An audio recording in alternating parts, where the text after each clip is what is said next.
서성의 주일로 지킵니다. 사실 서성의 주일보다 좀 더 나은 표현이 있다고 한다면 선생님 주일 또는 교사 주일이 훨씬 낫겠다 그렇게 싶습니다. 서성이라고 하는 말의 의미 때문에 그래요.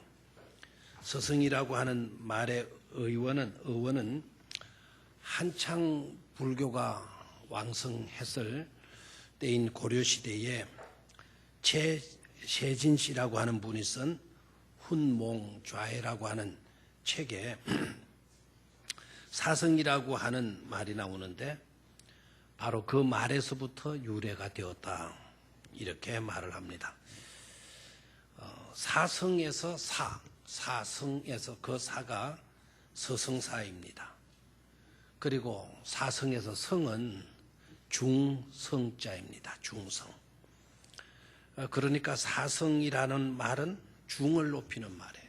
그 성하게 되면 성녀 또는 그 동성 어린아이의 어린아이 중 동성 또 중이 춰는 춤을 성무라고 그러잖아요. 그러니까 사성하면 가르치는 중을 말하는데 그러다가 가르치는 중이라고 하는 말에서 사자를 빼고 서자로 대신한 거예요. 그 서자는 왜 또 대신하느냐? 스님의 그 서자를 대신한 거예요. 그래서 서성이 된 것입니다. 그러니까 지금의 스님을 중을 높이는 말을 스님이라 그러죠. 스님을 가르치는 말입니다. 하고 보면 왠지 그렇지 않습니까? 그래서 서성의 주일보다는 교사 주일 아니면 선생님 주일이 낫겠다 싶어요. 그럼 선생이라고 하는 이 말의 의원은 또 어떤가? 이 선생이라고 하는 말의 의원은 역시 고려시대 때인데 과거에 급제한 사람, 그 과거에 급제했은 대단한 일 아니에요? 그 과거에 급제한 사람에 대한 존칭어로 이 선생이라고 하는 말을 사용했다는 거죠. 그러니까 어떤 부분에서 뛰어난 능력을 가진 사람으로 다른 사람들보다 앞서서 사람들을 인도하고 가르치고 지도하는 그런 사람을 의미하는 것입니다. 요즘 표현으로 한다면 멘토나 아니면 상담가 카운슬러 아니면 코치라고 하는 말들로 대체할 수가 있겠습니다. 자, 아무튼 선생이든지 뭐 멘토이든지 카운슬러이든지 코치이든지 간에 이분들의 존재 가치입니다.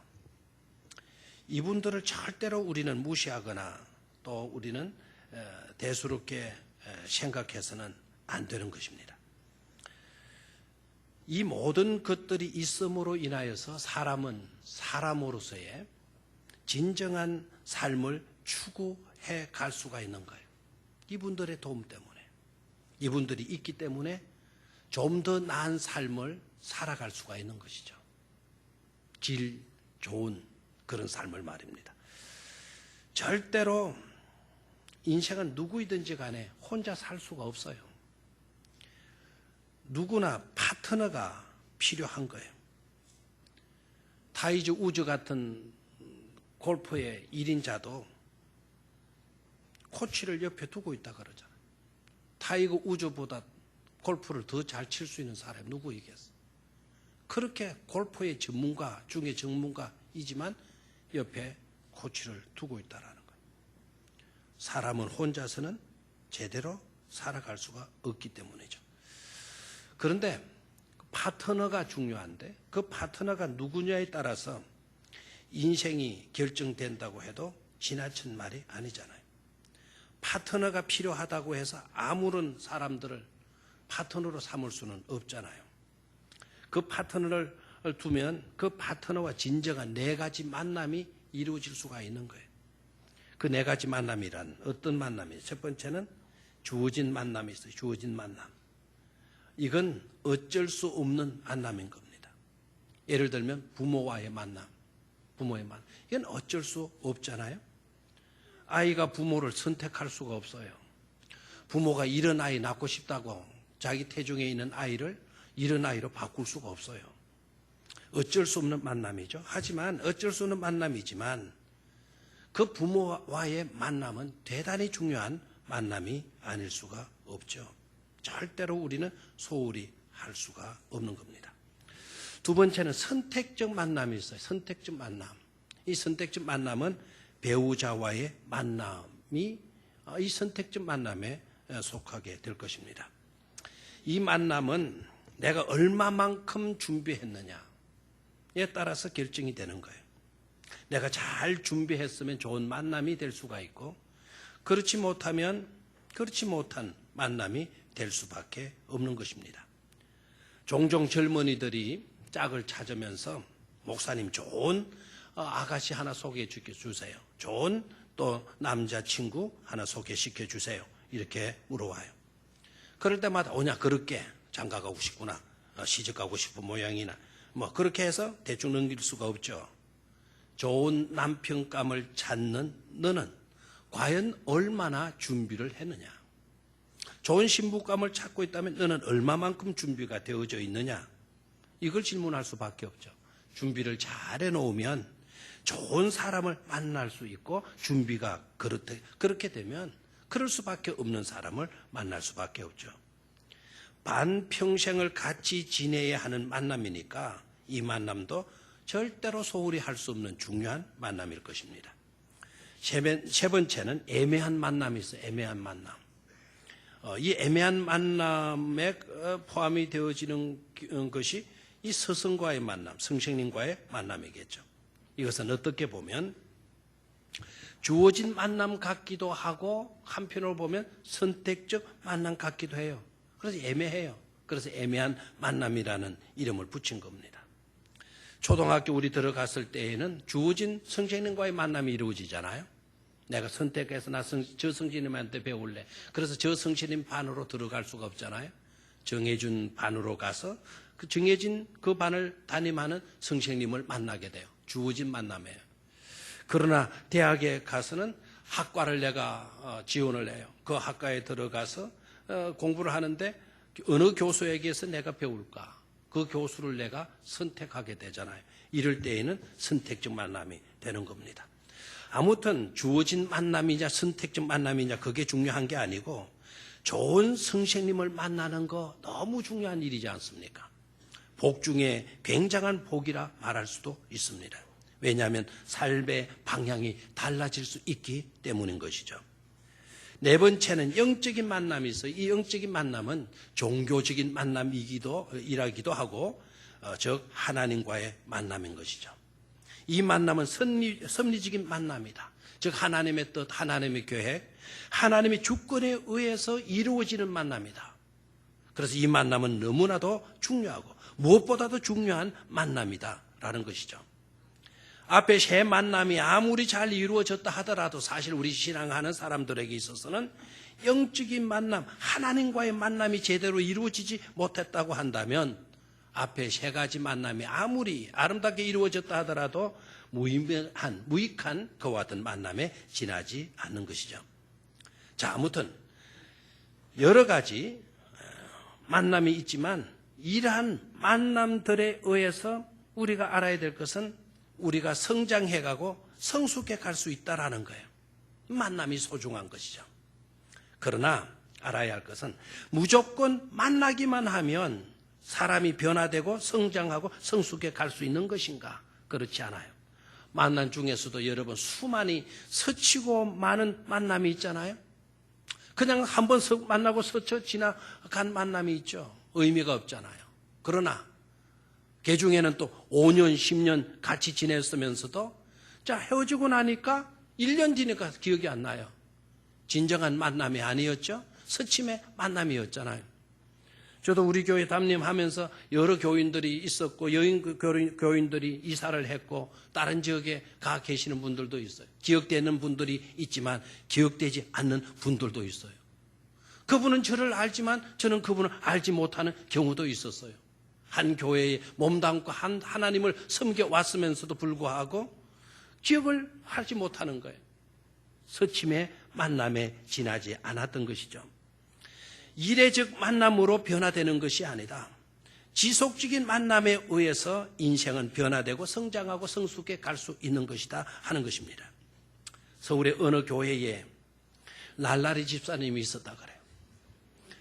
날라리 집사님이 어떤 것인지는 잘 이해가 안 되는데, 근데 그 뒤에 내용을 보니까 날라리 집사라면 이런 사람을 가리키는 곳이로구나 짐작을 해요. 그 집사님은 봉사는 말할 것도 없고 예배 생활도 제대로 하지 않는다라는 거예요. 11조도 하지 않고 감사헌금도 하지 않고 그냥 그렇게 신앙생활을 하던 자였다고 그래요. 그런데 어느 날 목사님이 보니까 그 집사님이 열심히 봉사를 하는 모습이 보이는 거예요. 예배도 빠지지 않는 거예요.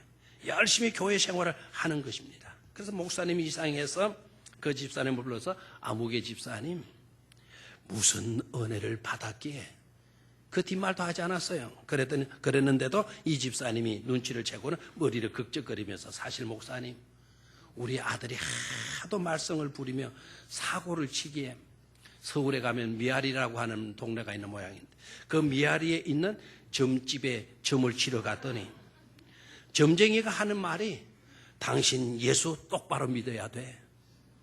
그래야 네 아들이 잘 돼. 라고 해서 그래서 그때부터 열심히 봉사를 하고 했더랍니다. 그런데 여러분 이 집사님이 과연 변화된 것일까요? 대사수는 봉사하지 않던 사람이 열심히 봉사하고 예배 빠지던 사람이 열심히 예배 참석하니까 변화된 것으로 생각합니까? 그렇지 않습니다. 점쟁이의 말이 교회 생활을 열심히 하는 자극제가 될 수 있었는지는 모르지만 그러나 아직 변화된 것은 아닙니다. 거듭난 것은 아직은 아닙니다. 변화는 어떻게 이루어지느냐 강조합니다. 진정한 변화는 이례적인 스침의 만남으로 이루어지는 것이 아니다라는 거예요. 진정한 변화가 일어나고 성장과 성숙이 이루어지려면 지속적인 진정한 의미 있고 지속적인 아름다운 만남이 있어야만이 좋은 관계가 형성될 수가 있는 것이고 좋은 관계가 형성되어야만이 변화라는 성장과 성숙이 이루어지고 또한 행복이 결정되는 것입니다. 그런 의미에서 보면 저와 여러분들은 귀하고 좋은 분을 만나야 될 줄로 믿습니다. 그런 분을 만났다면 지속적으로 아름다운 관계성을 지켜갈 수 있어야 될 줄로 믿습니다. 그리고 우리 신앙하는 사람들은 거기에 멈추어서는 안 되죠. 또한 누군가에게 있어서 저와 여러분들이 지속적으로 귀하고 좋은 분이 되어 주어야 되는 겁니다. 한 번 잘해주는 것으로 끝나면 안 돼요.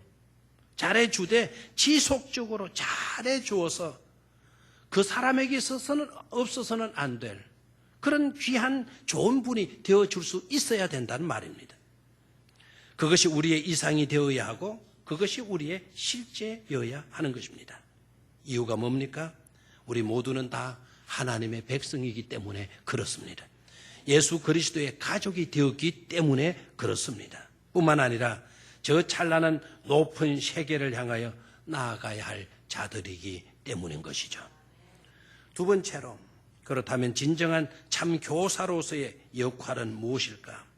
진정한 참 교사로서의 역할을 단 한마디로 말하라고 한다면 선한 영향력을 끼치는 것이다라는 겁니다. 이게 우리 교사들의 역할이에요.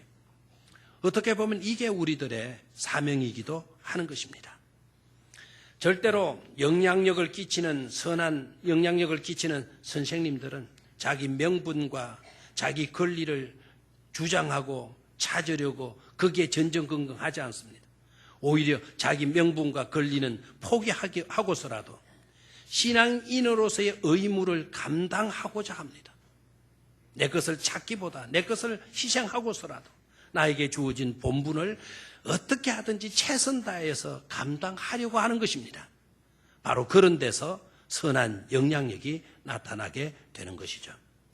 바로 그러한 사역 속에서 무익한 자가 유익한 자가 될 수가 있는 것이고 약한 자가 강한 자가 되는 것이고 그릇된 자가 올바른 자가 되고 그리고 악한 자가 선한 자가 되는 것입니다. 자, 그러면 우리의 과제는 어떻게 그렇게 되는 것인가? 선한 영향력을 끼치기 때문인데 선한 영향력을 끼치려고 하면 우리는 어떻게 살아야 되는 것인가? 거기에 대한 해답을 찾기 위해서 우리는 일단은 우리의 삶의 주변에서 선한 영향력을 끼쳤던 사람들의 삶의 특징을 정리해 보면 그 해답을 찾을 수 있으리라 봅니다. 선한 영향력을 끼쳤던 사람들의 삶의 특징 4가지로 정리해 봅니다. 첫 번째는 선한 영향력을 끼쳤던 사람들의 첫 번째 특징은 타인의 모범이 되더라는 것입니다. 즉 말하자면 선한 모범이 사람을 변화시킨다는 것이죠. 자신은 아무렇게 살면서 너는 그렇게 살지 말아야 된다고 강요한다고 되는 것이 아니잖아요.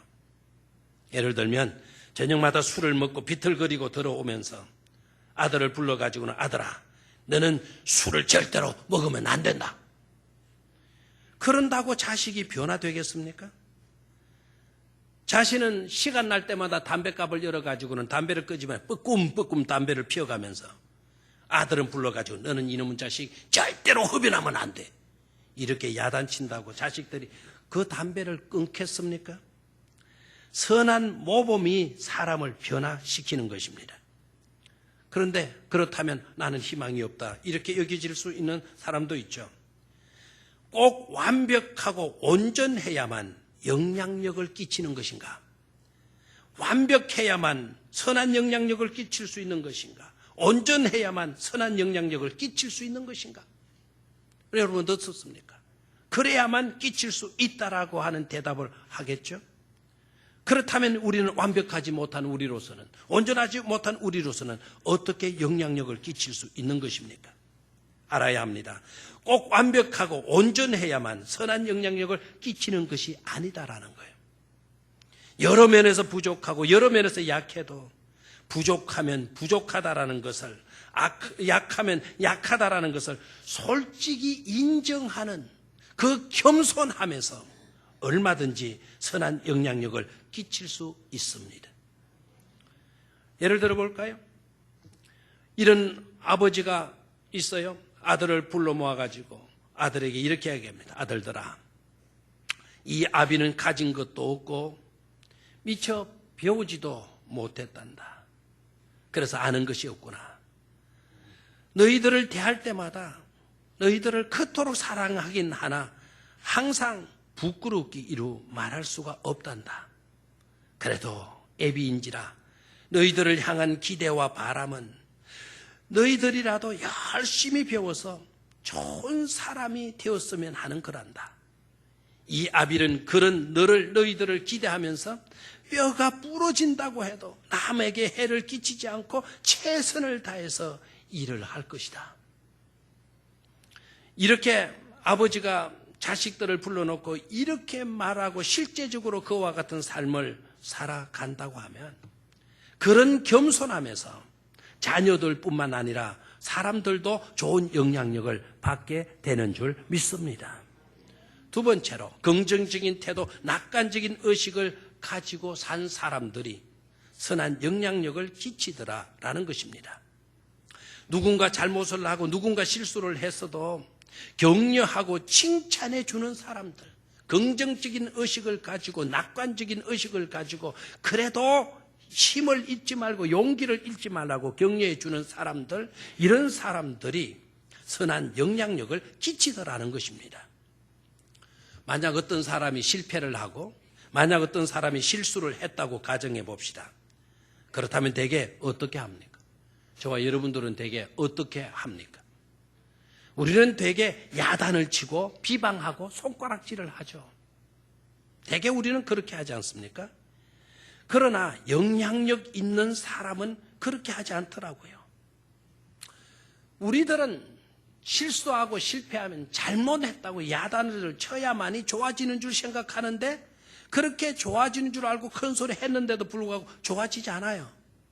변화를 기대하는데 악을 고래고래 악을 쓰고 큰 소리 하면 변화될 줄 알았는데 그렇게 해봐도 변화되는 것도 아닌데 그런데도 우리는 그 방법밖에 없느냐 그렇게 하고 있는 겁니다. 그런데 영향력 있는 사람들은 이렇게 말을 합니다. 실패한 사람, 실수한 사람을 대하면서 이렇게 말을 해요. 너는 실패한 것이 아니라 실패했는데 실패한 것이 아니라 다만 그렇게 하면 안 된다는 것을 너는 배운 거야. 너는 이제 앞으로 더 잘할 수 있어. 왜? 실패를 배웠으니까. 실패를 배웠어. 그렇게 하면 안 된다라는 것을 배워서 알았으니까. 너는 성공을 향하여 한 발자국 더 가까이 다가선 거야. 이렇게 말을 하는 것입니다. 여러분, 다르잖아요? 이렇게 자녀들을 대하고 이렇게 실수한 사람을 대하다 보니까 그 사람을 만난 사람이 영향을 받죠. 선한 영향을 받죠. 너무나 고맙다. 너무나 고마운 분이다. 저는 이런 모습이 우리 주님의 모습을 드러내고 있다고 생각합니다. 바로 이런 모습이 현장에서 나쁜 짓 하다 끌려온 여인을 대하시는 우리 주님의 모습이 아니겠습니까? 사람들은 비방했어요. 사람들은 비난했어요. 그리고 정죄했어요. 손에 돌멩이를 쥐어서 그 여인을 쳐 죽일 작정이었어요. 그러나 예수님은 뭐라고 이야기합니까? 너는 실패한 것이 아니다. 다만 그렇게 살면 안 된다는 것을 네가 이때까지 배운 거지. 나는 너를 정죄하지 않는다. 가서 다시는 그렇게 살지 말아라. 성공을 향하여 너는 더 좋은 삶을 살기 위해서 너는 한 발자국 다가선 거야. 우리 주님은 이렇게 대하여 주신 줄로 믿습니다. 이런 모습에서 선한 영향력을 받는 것 아니겠어요? 세 번째, 선한 영향력을 끼친 사람들의 삶의 특징은 자신의 이익보다 타인의 이익을 위하는 자들라는 것입니다. 여러분 보십시오. 항상 자기 것 먼저 챙기는 사람이 있잖아요. 그 사람 별 영향력 없습니다.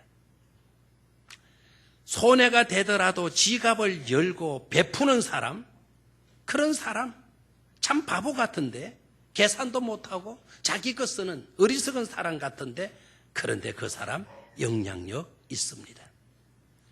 갓똑똑이들은 사사건건 물고 늘어지는 사람이 영향력이 있는 존재가 된다고, 큰 소리 해야만이 나의 존재의 의미가 있는 것이라고 그렇게 생각하는데 그게 아닙니다. 사실 영향력 있는 존재는 늘 용서해주고 이해해주고 겸손히 묵묵히 있는 사람, 늘 쏘가지고 바보같이 당하는 그런 사람이 오히려 영향력 있는 것 아닙니까? 마하트마 간디가 폭력해서 수많은 세계인들로부터 존경을 받는 것입니까? 남아공의 만델라, 맞는지 모르겠네. 만델라 같은 대통령이 어떻게 해서 세계 사람들에게 존경받습니까? 폭력해서입니까? 웅켜쥐고 해서입니까? 바보같이 당했어요. 그리고 늘 용서해 주었어요. 이해해 주었어요. 세계 모든 사람들로부터 존경을 받잖아요. 우리 예수님의 삶은 어떠했나요? 철저하게 자기 것 지켰나요? 자기 이익, 자기 손해 보지 않으려고 예수님이 그렇게 하셨나요? 그렇게 하셨다면 어떻게 십자가를 지실 수가 있었겠습니까? 철저하게 바보같이 힘없는 연약한 사람같이 십자가에 저와 여러분들을 대신해서 죽어주셨지 않았습니까? 그런 삶에서 세계 모든 사람들이 영향을 받게 되는 것이죠. 그리고 네 번째는 최선을 다하는 사람. 영향력은 어디에 나오느냐? 땀과 능력에서 나온다 그래요. 최선을 다하는 사람이 신뢰받을 수가 있는 것입니다. 이렇게 보게 되면 우리 교사는 먼저 자신의 역량을 위해서 하나님 앞에 무릎 꿇고 기도해야 될 줄로 믿습니다. 그리고 이와 같은 영향력을 끼치는 사람들의 그 특징을 나에게도 갖추게 해달라고 하나님께 간절히 부르짖어 기도해야 될 줄로 믿습니다. 그래서 지금부터는 누군가에게 악한 영향력이 아닌 선한 영향력을 발휘할 수 있도록 해야 하는 것입니다. 왜냐? 저들과 함께 저 높은 천성을 향하여 날마다 나아가야만 되는 것이 저와 여러분들이기 때문에 그렇습니다. 그것이 하나님의 기뻐하시는 일이기 때문에 그렇고 그것이 예수 그리스도의 삶이었고 십자가의 영성이기 때문인 것입니다. 마지막 세 번째는 인생의 최대 목적과 인생이 나아가야 할 방향, 그것을 우리는 놓쳐서는 안 되는 것입니다. 여러분 아십니까? 인생의 최대 과제가 무엇인지 아시죠? 인생의 최대의 과제가 있다고 한다면 잃어버렸던 하나님의 형상을 회복하는 것입니다. 하나님의 형상을 회복한 사람들의 최대의 삶의 목적이 무엇인 줄 아십니까? 하나님의 백성으로서 하나님을 영화롭게 하는 것입니다. 뿐만 아니라 그 하나님 때문에 영원토록 즐겁게 행복하게 살아가는 것이 하나님의 백성들의 최대의 목적인 것입니다. 그러면 그렇기 위해서 우리는 어떻게 살아야 할까요? 첫 번째는 항상 말씀 안에서 길을 찾아야 될 줄로 믿습니다. 하나님의 말씀은 내 길의 빛이요 내 발의 등불이라고 말씀하셨습니다. 우리는 말씀을 절대로 외면할 수가 없는 것입니다. 오늘 읽은 본문에서도 내 아들아 또 이것들로부터 경계를 받아라. 또 이것들로부터 하나님의 말씀들로부터 경계를 받으라고 우리에게 교훈하고 있죠. 두 번째는 어떻게 우리는 최대 목적을 깨닫고 그 목적을 향하여 나아갈 수 있을까요? 보혜사 성령님의 감동 감화하심으로 기르신 주님과 함께 걸어갈 때 우리는 그 해답을 찾을 수가 있는 줄로 믿습니다. 주님께서 말씀하셨습니다. 나는 길이요 진리요 생명이니 나로 말미암지 않고는 아버지께로 올 자가 없느니라. 또한 요한복음 14장에서는 보혜사 곧 아버지께서 내 이름으로 보내실 성령 그가 오시면 그 보혜사가 오시면 그가 너희에게 모든 것을 가르치고 내가 너희에게 말한 모든 것을 생각나게 하리라고 말씀하셨습니다. 그러니까 우리들에게 있어서 최고의 선생님이 누구일까요? 최고의 멘토가 누구일까요? 최대의 카운슬러가 누구일까요? 최대의 코치가 누구일까요? 바로 보혜사 성령님이시고 예수 그리스도이심을 잊지 말아야 합니다. 네 번째는 뿐만 아니라 우리 주변에는 성령님께서 감동하시고 예수님께서 하나님께서 예비해 놓으신 좋은 파트너들이 참으로 많이 있다라는 사실을 깨달아야 합니다. 눈을 밝혀서 보게 되면 내 주변에 훌륭한 선생님들이 너무나 많아요. 좋은 멘토가 얼마든지 있어요. 좋은 카운슬러가 얼마든지 있어요. 훌륭한 코치들이 우리 주변에 얼마나 많은지 몰라요. 그런데 잘 안 보인다 그래요. 어떻게 볼 수가 있습니까? 저와 여러분들이 낮아지고 겸손하고 보면 우리 주변에 있는 일반상적으로 늘 만나는 모든 사람들이 우리의 진정한 파트너가 되어지는 것을 보게 될 줄로 믿습니다. 어린아이가 내 선생이 될 수도 있어요. 지나가는 저 행인이 우리의 선생님이 될 수도 있어요. 우리의 멘토가 될 수도 있는 거예요. 겸손하고 봐야 돼요. 그리고 우리는 그분들을 소중히 여겨 주어야 되는 것입니다. 지난번에도 우리 믿음의 사람들에게는 있어서는 안 되는 단어가 있다 그랬죠. 그게 바로 뭐라 그러나요? 함부로라고 하는 단어라 그랬어요. 우리는 우리의 주변에 있는 좋은 파트너들, 선생님들, 멘토들, 코치들, 카운슬러들, 이 모든 사람들을 소중히 여겨 주어야 하는 것입니다. 방법이 다를 뿐이지 그 사람들은 우리의 삶을, 진정한 삶을 살아갈 수 있도록 도와주는 그런 훌륭한 분들 아닙니까? 그런 자들을 우리는 무시해서는 안 되는 것이죠. 만약 우리가 그분들을 함부로 대하면 우리 아이들을 망하게 하는 것입니다. 치명타를 입히는 것입니다. 절대로 우리 자녀들이 바르게 자라갈 수가 없습니다. 여러분은 아이들 앞에서 절대로 선생님을 욕하지 마세요. 선생님에게 욕하고 비방하고 손가락에 그런 말 하지 마세요. 항상 아이들 앞에서는 선생님을 존경하는 그런 말을 해야 되고 그런 모습을 보여야 돼요. 그게 여러분들의 아이를 살리는 것입니다. 그게 여러분들의 아이를 잘되게 하는 것입니다. 그게 고가의 그 가해비를 주어가지고 학원에 보내는 것보다 더 나은 방법이 되는 것입니다. 약 30년 전에 일본의 한 초등학교에서 있었던 아주 감동적인 이야기를 소개할게요. 한 생물 선생님이 수업을 다 마치고 학생들에게 질문이 없느냐고 질문을 했어요. 그랬더니 한 학생이 손을 번쩍 들면서 질문이 있다고 했어요. 그리고는 어떤 것을 딱 들고 이런 박테리아가 있는데 그게 어떤 것인지 설명을 해 주십시오 하는 거예요. 그런데 선생님은 이제껏 단 한 번도 그 박테리아 이름조차도 들어본 적이 없는 거예요. 얼마나 내심 당황했겠어요. 그리고 응거주춤 선생님은 이렇게 말을 했어요. 그 박테리아에 대해서 설명하려면 시간이 많이 필요하겠구나. 오늘은 시간이 다 되었으니 내가 다음 시간에 자세히 설명을 해주마라고 음로 부르면서 수업을 마치고 나왔어요. 그런데 그 시간에 질문을 한 아이가 누구였는가 하면 동경대학교 동경제대의 생물학 교수의 아들이었던 겁니다. 이 아이가 한 번은 자기 집 거실에서 아버지와 찾아온 다른 교수님이 차를 마셔가면서 박테리아에 대한 이야기를 진지하게 나누는 것을 옆에서 딱 듣고 오늘 이 생물 시간에 선생님에게 손을 들어서 질문한 거예요. 선생님을 놀려주고 하는 그런 마음으로. 그리고 그날 이 아이가 그런 질문을 하고 집으로 돌아와서는 수업 시간에 있었던 일을 아버지에게 그대로 이야기를 해주었어. 신이 나서. 그리고 그 박테리아에 대해서 아버지 나에게 좀 더 많이 가르쳐 주세요. 다음 주에 학교에 가서 선생님 앞에 학생들 앞에 뽐내고 싶어요. 이렇게 나온 거예요. 그런데 그 아버지는 아이에게 그 박테리아에 대해서 이름만 알 뿐이지 아는 바가 없다고 딱 댔어요. 그 박테리아에 대해 아는 사람은 그때 찾아온 그 교수님 밖에 아는 사람이 없다고 이야기해 줬어요. 그랬더니 아이가 얼마나 크게 실망을 하는지. 그런데 며칠 후 그 아이의 아버지로부터 생물 선생님에게 편지 한 통이 왔습니다. 그 편지는 A4 용지로 넉 장이나 되었어요.